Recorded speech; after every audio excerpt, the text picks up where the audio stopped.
Hey y'all, I'm gonna be reacting to Yu-Gi-Oh! 7's episode 15.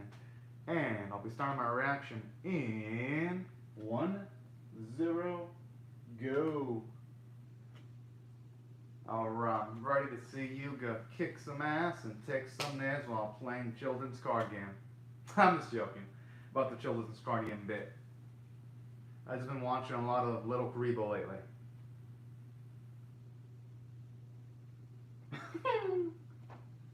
I like how Luke's just doing this randomly, pretending he's drawing. At least it does confirm that they practice being over dramatic when it comes to trying to draw a fucking card from a deck. Hmm.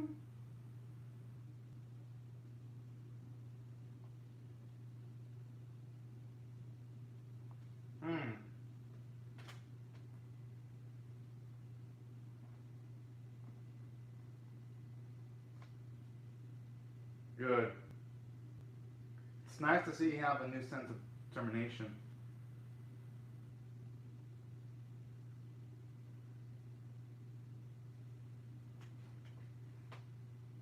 Damn, that's a bit unfair though.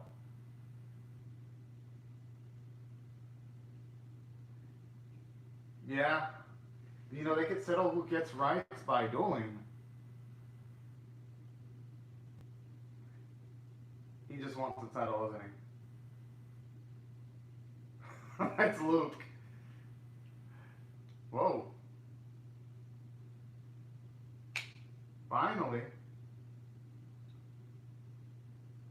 Poor Luke, though, taking another L. Our boy.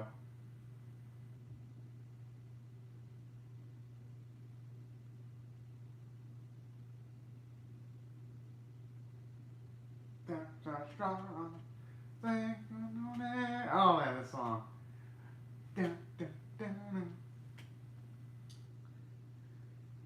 You know, when I saw the preview going into this episode, I think that boy kind of gives me some Meku Tsunami vibes from the original Yu-Gi-Oh! At least those are the vibes I get. Since I only really watched the OG Yu-Gi-Oh! GX 5Ds and a small amount of Zexal. In case y'all wondering which Yu-Gi-Ohs I watched. I guess since the opening's on, I could actually answer some live chat questions right before the opening ends. And once the opening ends, then I gotta get back to completely focusing on what I'm watching during the live during reaction. No, I guess there's no comments right now. Okay. Guess I'll just look at him.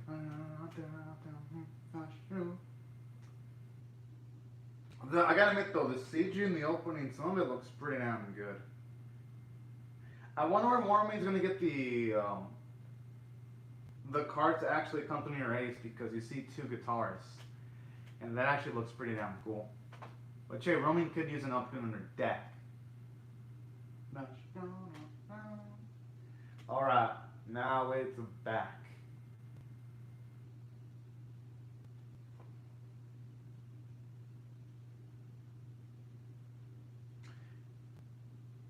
Setting sail, go off, Fisheries Elementary.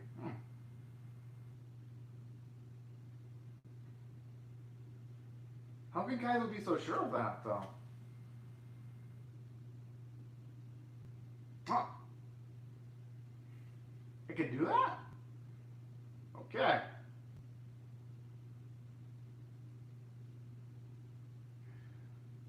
So a machine can randomly just run a bow, and they don't have to worry about finances, money, or any of that kind of stuff. Okay then.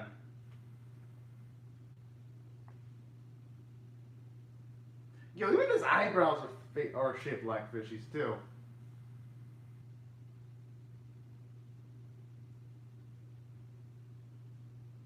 He's gonna probably want a duel so that they can.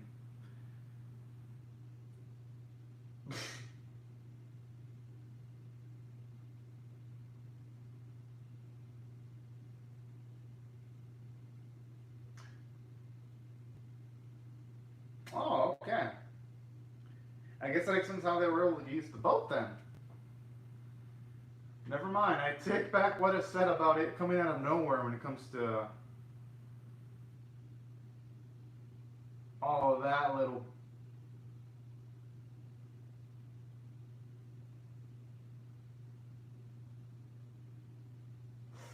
Eesh. Talk about being in enemy territory.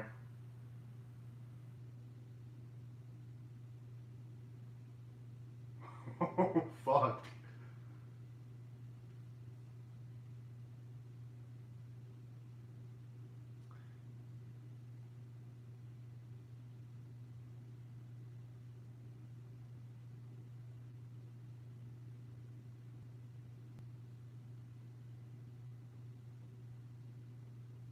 Maybe it was following Kaiser. I have no idea.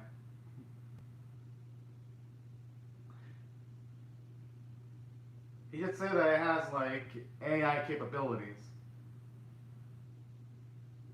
Damn, that's what they think of Kaizo? That's a bit. That's a bit of a leap. Is that really the justification for a fucking duel? I mean, it's freaking Yu-Gi-Oh! At this point, everyone can be a fucking duelist. I wouldn't be surprised if there's a freaking toddler that can freaking duel. I wouldn't be surprised if there's fucking cats and dogs that can freaking duel. It's freaking Yu-Gi-Oh! It's cute how they're surprised that he's a duelist.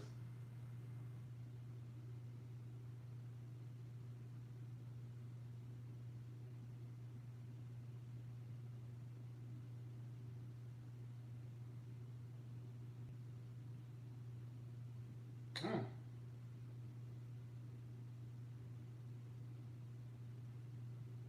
Oh snap! Shit's about to get real. Still would have wished they had a justification for the duel, a better justification for the duel though, other than pollution, because it feels like they're dragging up things out just because, instead of, letting the story progress naturally. Because last week's episode was pretty awesome because it focused on roaming, and it was pretty damn amazing. But who knows? Maybe they'll actually have some Sakuga, and it'll actually be a pretty damn cool episode.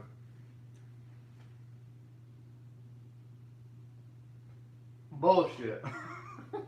With Luke's reaction, he made it look as if it was happening. Uh,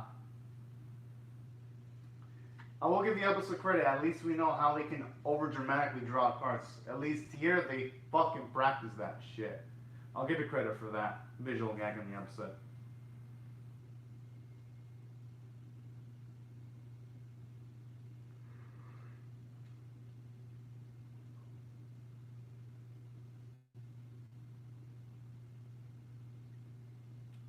That's a pretty dang overpowered card there.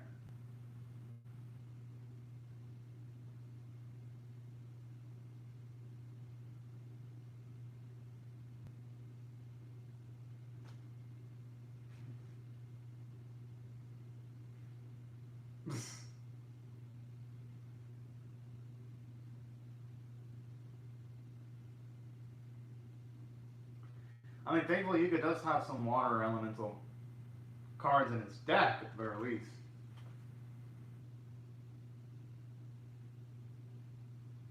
Oh, hell yeah. Well, yeah, no. Did he really have to say all that, though? He, yeah, that's pretty much it. That's what allows the Summer Runs to be such a strong card.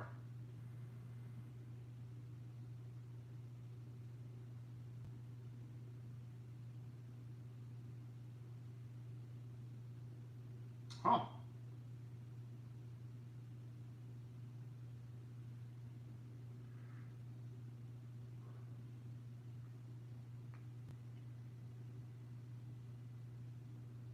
Okay, that card's pretty overpowered. And considering it's a trap card, it's going to be destroyed during its attack phase. Yeah, and not just that, it's going to be destroyed too. Fuck. I gotta admit, that was a smart move there.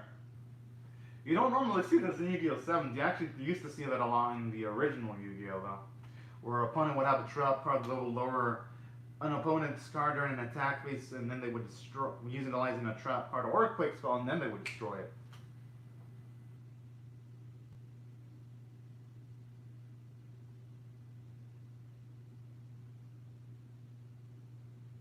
Damn.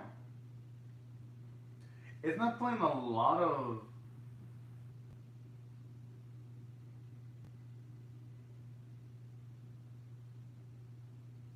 He's. I'm assuming dueling. Oh, that's a bit. Why would they put in the responsibility of a livelihood of people just based off of the highest amount of fish you can capture? What the hell does that have to do with being a captain? What the fuck?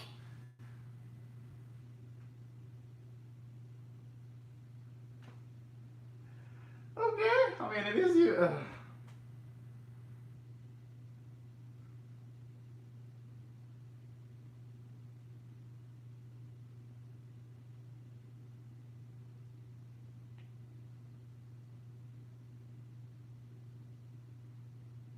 I do like the scenic backgrounds though. I ain't gonna lie.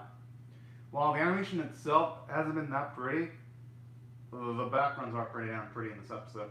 So you can tell the background artists, they're doing their fucking all.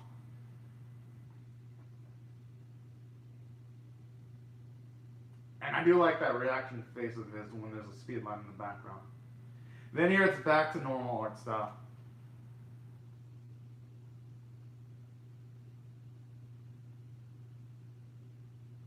God, but the Dark Snow Torpedo creature, it looks freaking beautiful, the CG actually. Kind of looks a little bit like a Pokemon. The metalized version of a Pokemon.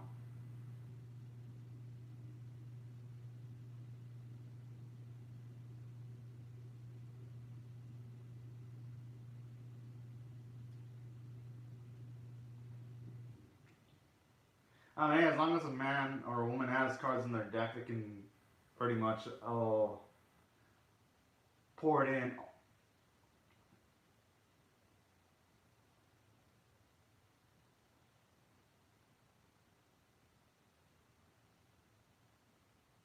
It's a shame that Yuga doesn't have any cards like Jinzo that can just automatically destroy trap cards.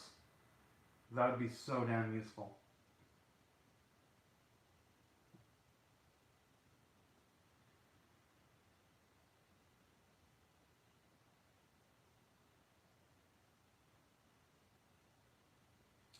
But Yuga has cards face down though and set. I'm pretty sure he's not.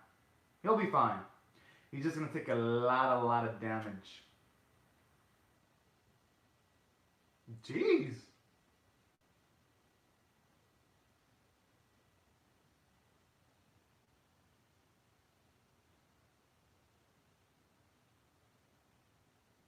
Hey, I actually like that recently. You see Romy completely worried for Yuga ever since she's patched things up between herself and Yuga and his friends. I like how she's hella into the duels now. That's adorable, actually. Yuga's got a Squalor Trap card though. I gotta admit, that attack looks pretty damn lit. Because there's no way Yuga's gonna lose to the random ass fucking dude just introduced that fucking note. What I tell y'all? What I tell y'all? I've seen enough Yu-Gi-Oh to know that unless it's a major player, the main character in Yu-Gi-Oh series, it ain't gonna lose to some scrub.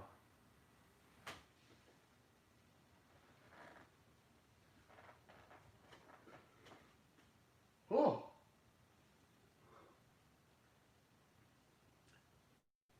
Yeah, at least it's better than having 0 life points. Yo, they all look like they're about to have heart attacks, though.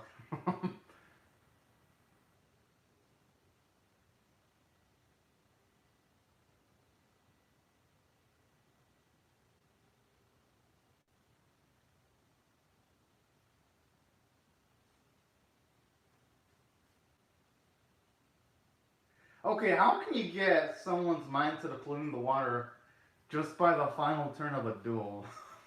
I'm just saying. How does one relate to the other?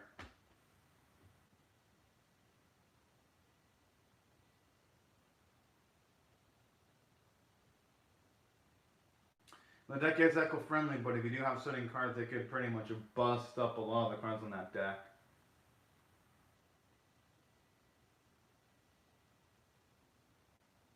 Oh, I like how he has a cheerleading squad and all the faith.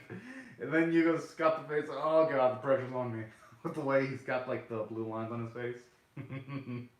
That's fucking cute.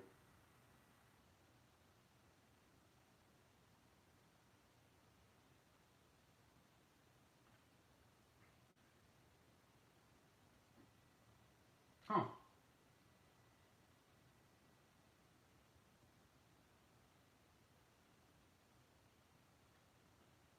Oh hell yeah. Ah man, Luke's and Roman's expressions are fucking cute there. Oh, they've become a cheerleading squad at this point. Hey, that's actually a unique animation for him summoning his trump card. With him, one of his trump cards anyway.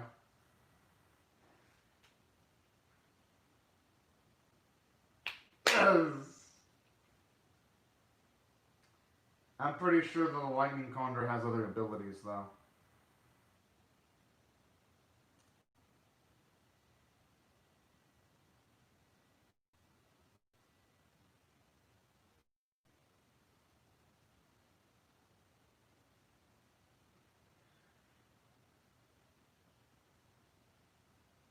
But sucks he doesn't have a card like Peaceful to destroy the. Oh,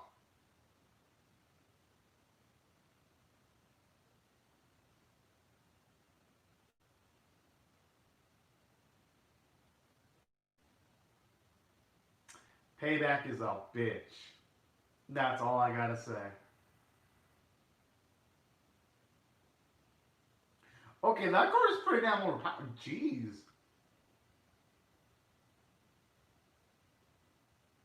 More like fried tuna. Not small tuna, fried tuna.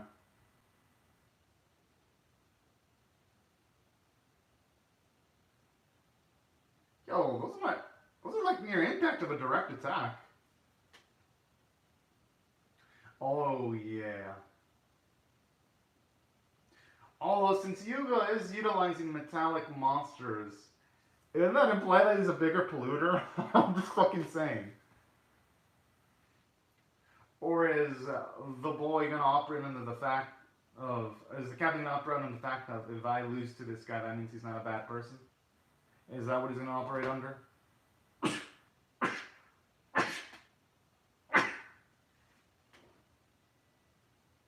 He's gonna say he's a good person. You go on the it's the Yu-Gi-Oh code. Whenever you, I fucking told y'all everything was gonna be peachy fine. Whenever you win a duel in Yu-Gi-Oh, it's permission to do whatever the fuck you want.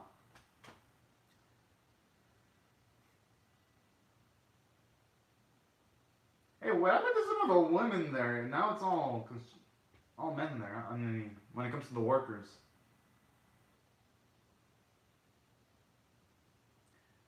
they could have just explained that earlier.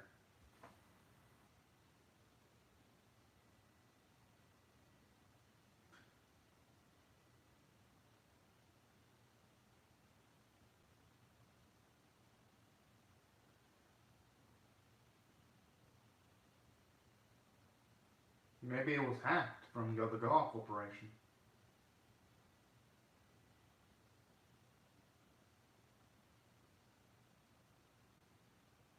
Huh?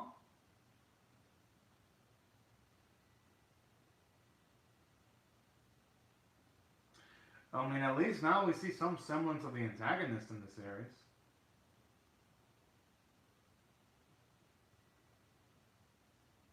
Huh.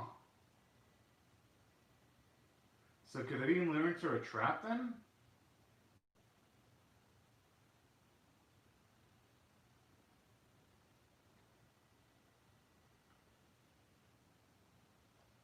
No wonder why it looks so serious.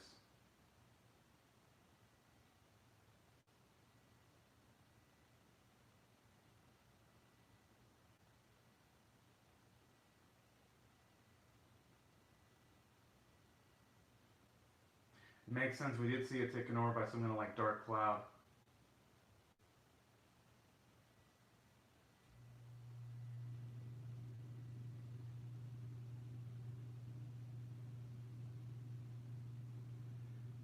You know, that's gonna put him into some shitty implications because they stole Kaizo's data. That means they're gonna have information on Yuga's deck too and how to counterattack it.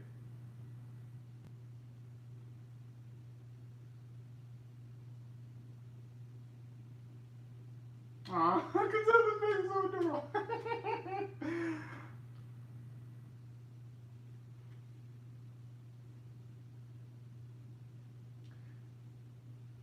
Pretty much.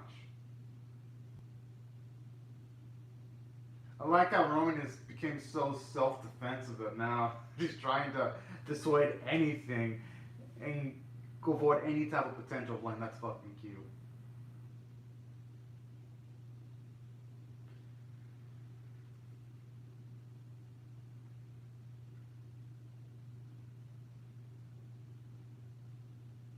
Hey, you know that normally I'd say that's convenient, but no, that makes sense. So I'm not gonna say that.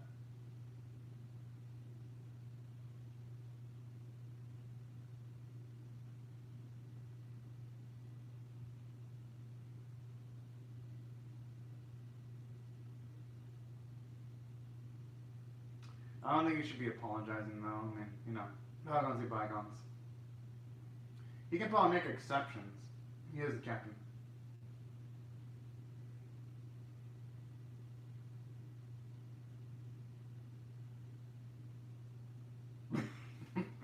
uh, Yo, Roman and Yuga look like they're about to die and puke.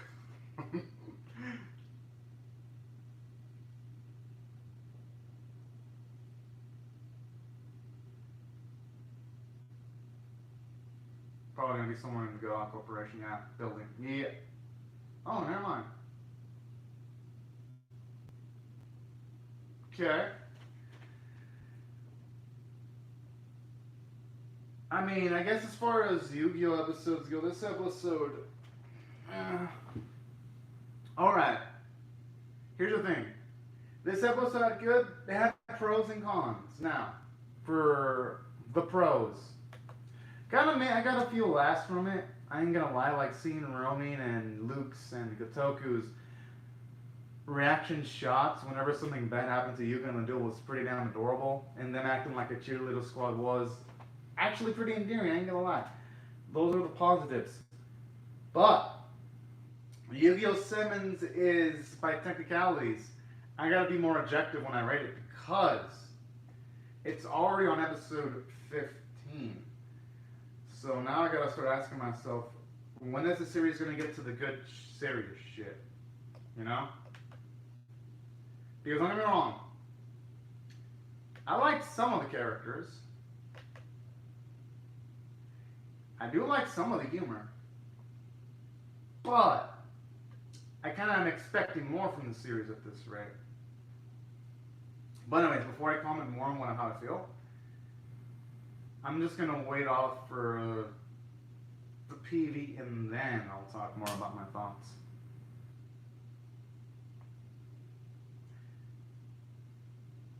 I do like the little cheaties. I think they're pretty adorable.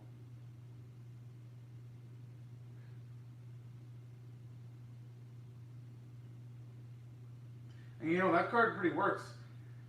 I'd imagine this creature, lightning Carnage effect would have the most utility if you have a monster that can like activate an ability from the graveyard. Well, really, we're gonna have another scrub duelist? Seriously, Yu-Gi-Oh! 7 was like on a hot streak. Where the hell did that hot streak go? Oh, yo, Roman's gonna do fuck yeah. That's actually necessary because out of all the duelists, Roman does need to actually pull off some feats so that she can be looked at as less of a traitor. So you know what? I don't actually mind the spotlight. If they actually have her be the emphasis for 16, I can imagine it being good even if it feels fillerish. But let me explain why this episode. You know, there are things I like. Come on now, it's episode freaking 15. You would think by now the writers would be dead set of trying to figure out how to progress the plot, actually show us the antagonist something resembling anything with stakes. Because when Yu-Gi-Oh! Sevens first started out, it seemed promising. You had mechas. How in the hell did we get from that to this? And then this episode, the reason why I felt pointless is because you have this captain that's not going to even factor into future episodes, so it makes you wonder during watching all this, what the hell was the point? Like, literally, this episode could have just been, they could have just casually figured out Kaizo's been acting off, and then they could have chased after it to the AI fucking restaurant. It didn't have to go through all these middle steps that felt pointless. That's why I felt, even though there were things in this episode I liked, I gotta call out Yu-Gi-Oh! Sevens when it's on its fillerish bullshit. And this is one of those fillerish bullshit episodes.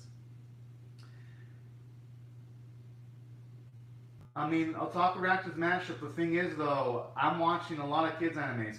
Healing Good Precure has a lot of episodes that's focused on kids, and that doesn't waste time. Healing Good Precure. Miko Jimmy's focused on kids, and that doesn't waste time. So, Shadowverse. That actually has the opposite problem of Yu-Gi-Oh! Sevens. The anime goes too quick. So for Yu-Gi-Oh! Sevens, I expect a lot. I expect it to, at the very least, be on the same league of Healing Good Precure, Miyuko Dreamy, and Shadowverse. So that's why Yu-Gi-Oh! Sevens, it has zero excuses. And also, the original Yu-Gi-Oh! Was amazing. It literally didn't waste any time, so that's why I expect a lot from Yu-Gi-Oh! Sevens. And Yu-Gi-Oh! The original is focused on kids too. So that's why we shouldn't be making excuses for this new studio doing Yu-Gi-Oh! Sevens. We gotta be hard on them. We got to, because if we're not hard on them, then they'll only continue making Yu-Gi-Ohs like this that are less than stellar. And it wasn't just that.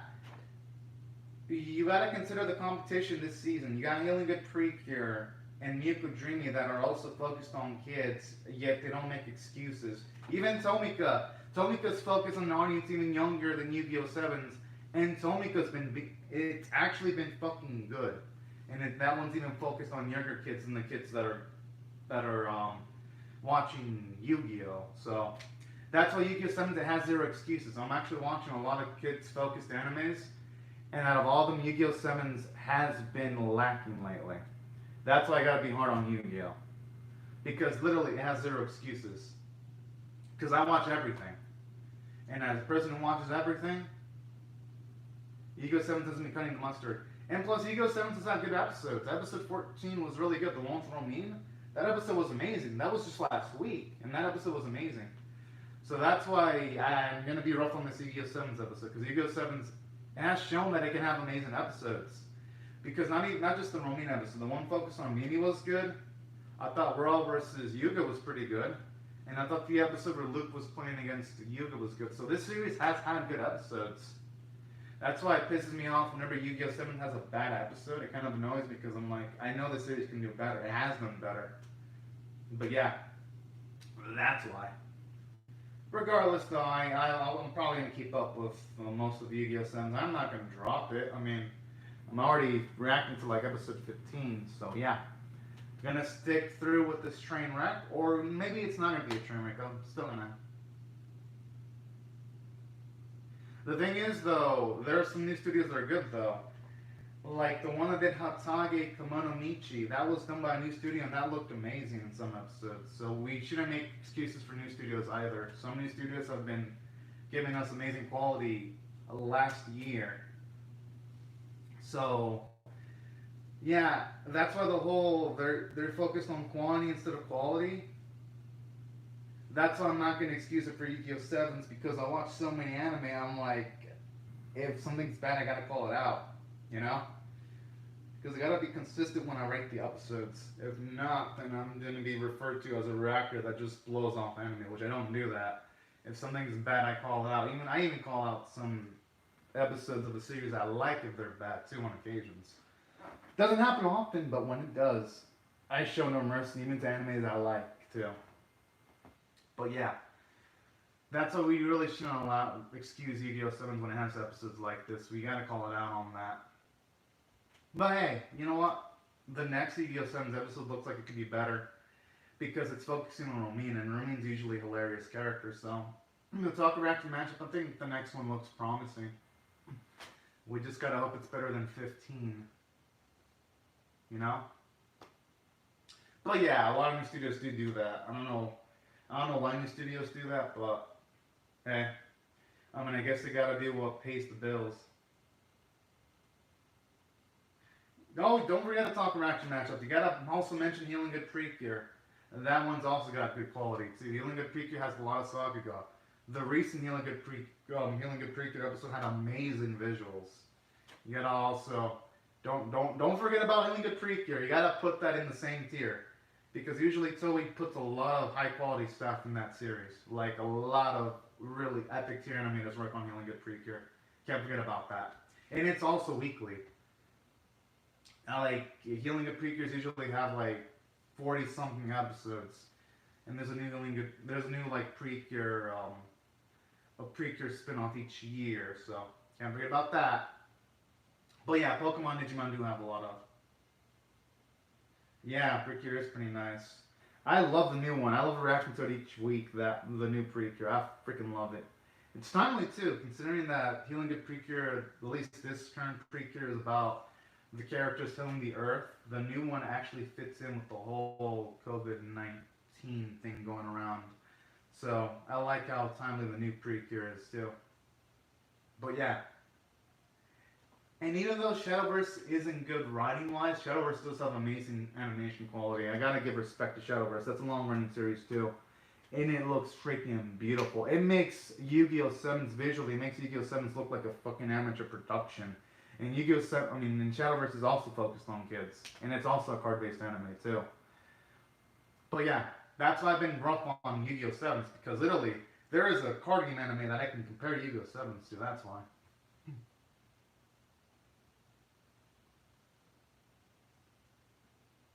Oh, alright. Futawa, Pretty Cure, alright. I mean, I could see why you might not like Healing Good Precure. And because some Precure fans haven't liked Healing Good Precure that much. I love it, but I could see why some people might not like it. I like Healing Good Precure because I honestly think some of the side characters in that series are good. You got Assuming, she was recently introduced and she's pretty badass. And I like how in Healing Good Precure they explain why the bad guys don't just straight up team up together to kill the main protagonist, because they hate each other's guts. So that's why I'm liking Healing Good Precure. Unlike other series where they don't explain why the main villains don't eliminate the magical girls, in Healing Good Precure they actually give explanations as to why they don't just straight up annihilate and go for the throats of the magical girls. That's why I enjoy it. And plus, I think the mascot characters in Healing Good Precure are pretty cool too. I like them. But for Watariwa Precure, I mean, I'll have to consider checking that out though. Oh, alright. That sounds pretty promising. I actually kind of like it when Healing Good Precure has its dark episodes, so if that's more of that, then that sounds like it could be fun. Alright. Cool. But anyways, now that I've answered all the live chat comments, and also thank you Taco Reaction Mashups for commenting on the live stream comment chat, let me clarify more as to why I didn't like this episode.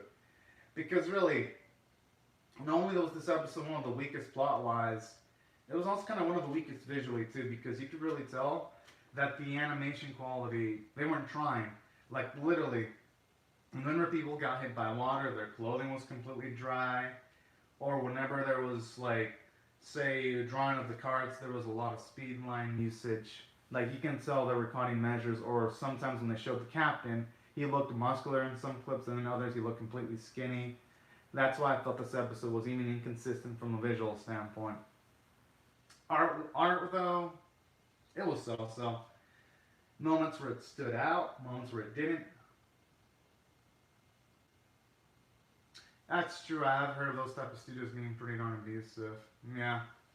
Yeah, I've heard the ones with bad quality don't have good working conditions. Hopefully that changes though. Hopefully. But yeah, if I If I were to rate Yu-Gi-Oh! Sevens though, of a scale of 1 to 10, 1 being abysmal, 5 being average, and being exceptional, I'm gonna rate it a 4.75 out of 10, just a smidge below average because I kind of expected more from this, you know? But hey, I'm still hyped up for 16 though, and I hope that's good. I'm still gonna have hope. But yeah, those are my thoughts on the episode. And as for a talk reaction to the mashup, yeah, you're right about the bad quality. Hope. I mean, I don't know what the animators can do though. The only hope for them is to try to build their own animation studios, kind of like something that I believe Kyoani had. Yeah, I'm actually gonna react to Tomika after finishing this up. Tomika Kazuna Gatai Earth Runner. They actually got subtitled right now, actually. So yeah, I'm reacting to Tomika episode 24 right after I finish this. That's gonna be up next. Tomika. Because that series has actually been getting better. It started off so bad and it's become good now. It's crazy. You know, because seriously, Tomika it was like Garbaggio for like a stretch of episodes. Then it had a quality bump after episode 16 when they increased its budget out of like nowhere. The fights became much more detailed.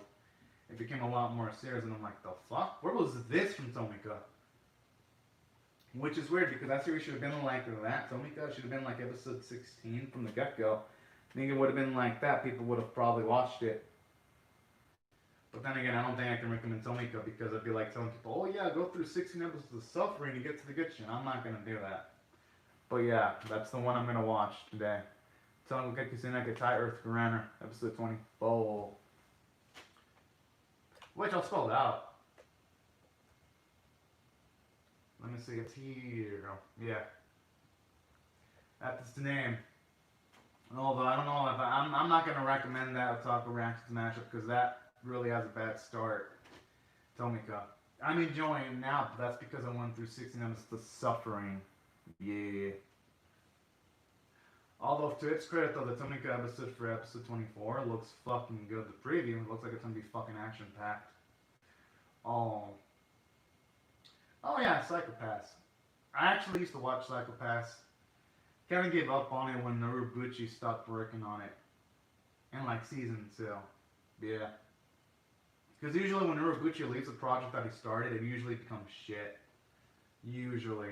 I don't know why shows become shit when he leaves, but it happened to Psychopaths and it happened to Madoka.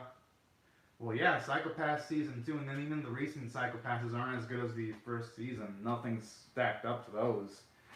And then you have Sushi no Gargantia. That after the first episode, it went downhill. Around Nova Zero, heard Robuchi worked on some of the first few episodes, and then when Robuchi stopped, it became trash on Nova Zero. And I sat through the whole thing. Seems like when Urobuchi leaves, something usually becomes trash. And then look at Madoka. You know, Madoka Raja record, I enjoy it, but it doesn't freaking stack up to the original at all. But I enjoy it, but yeah. Just seems like when he leaves, they don't have anyone to replace him with. Just the lower tier writers. But yeah. Which is a shame. Because it'd be nice to see a series where Urobuchi starts a series and he actually finishes it off. That'd be pretty fucking good. But yeah. At least that's my perspective on the matter. But still, I hope you enjoy Psychopaths. Yeah. I mean, I wouldn't say Urobuchi's a substitute though, because whenever he works on an anime, they like literally promote his name in the trailers, but they don't promote the names of the ones who work on the series the most. But yeah, I guess you could say he is the substitute. He's one of the situations where the substitute's better than the main course. Because where the hell they replace him with, they freaking suck in most cases. I say most cases. I mean, I heard at least Psychopath Season 3 wasn't a total sack of shit. Doesn't stack up to Season 1, but people say at least Season 3 is watchable. Oh yeah, don't worry. I like warning people ahead of time. But yeah, that's why I dropped off the Psychopaths. I guess Psychopaths is a manga. Huh. It's pretty cool. I hope Psychopaths does get more seasons though. For the fans of that franchise, anyway. It always sucks when I see a series canceled. Especially one with a lot of potential. But yeah. Speaking of Psychopaths, I actually back in the day considered watching Ghost in the Shell, but I heard the new Ghost in the Shell CG series was a piece of shit, and it's connected to standalone conflict, so I'm just gonna stick with the Ghost of the Shell movies.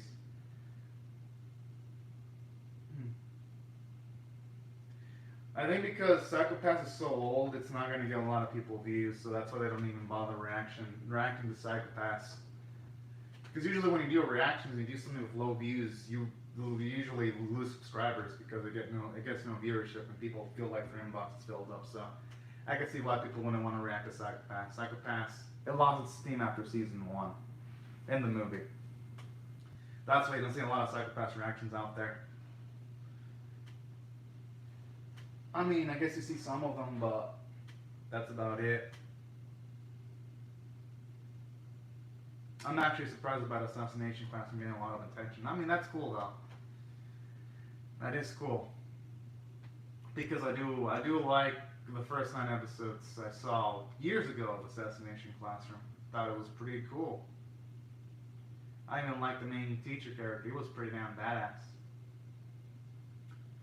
Yeah, I missed that series. I'm gonna have to check it out someday. Again, if I remember. The thing is, though, I can't react to retro animes right now because I've actually been on a cult streak on my channel lately, so I gotta start. Oh yeah, true, yeah, it's true. I'm gonna have to check it out. You're right. Alright. Now, you don't have to apologize. It was actually fun talking.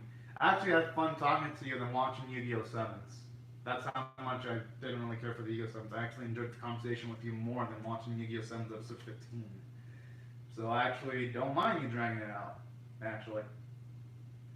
But yeah, I'm definitely going to react to that because people are going to be asking for the Tomiko reactions. Because I usually get that. Oh, thank you. Alright. Thank you very much. Oh yeah. Don't worry, I'm the type of person to watch trash from start to finish. Actually, yeah. Alright, thank you, yeah. Actually, I don't know. For some reason, here's the thing. I enjoy reacting to really good animes or trash more than I do average animes. Because at least with the trash anime, I can like make fun of it while watching it. That makes it easier to react to them versus say animes that are average. Average animes are the toughest ones to react to because like there's nothing to fucking bash on, but there's nothing to praise either. Thankfully, though, with animes, they're either super trash or super good, so I don't have to worry about that too much. But it does happen sometimes, though, and when it does, it feels so fucking hard to say anything when I'm reacting to one of those. But yeah, I'm definitely gonna be hyped up for Tomiko, though, because I heard people say that episode was full of fucking product placement. I'm like, fuck. Toyota product placement. I'm like, oh boy.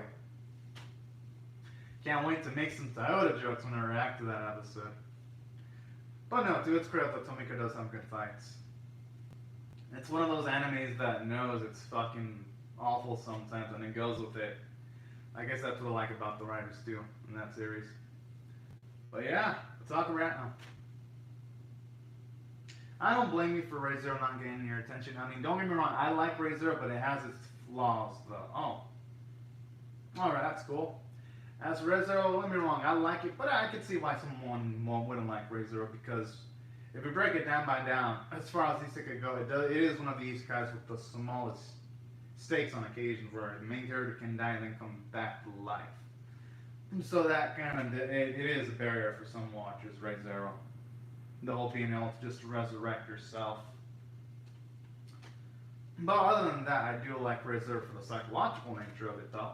And I feel that makes up for some of its flaws. And overall, Re:Zero does have a lot of action that makes it fun to watch, too. As for Re:Zero, I'm actually really glad the anime got more attention for the light novels. I've never seen Konosuba before, so I can't comment on that. I did see Princess Connect Redive, though, the one done by the Konosuba director, and I did love Princess Connect Redive. But I'm not watching Konosuba until it gets another season, though.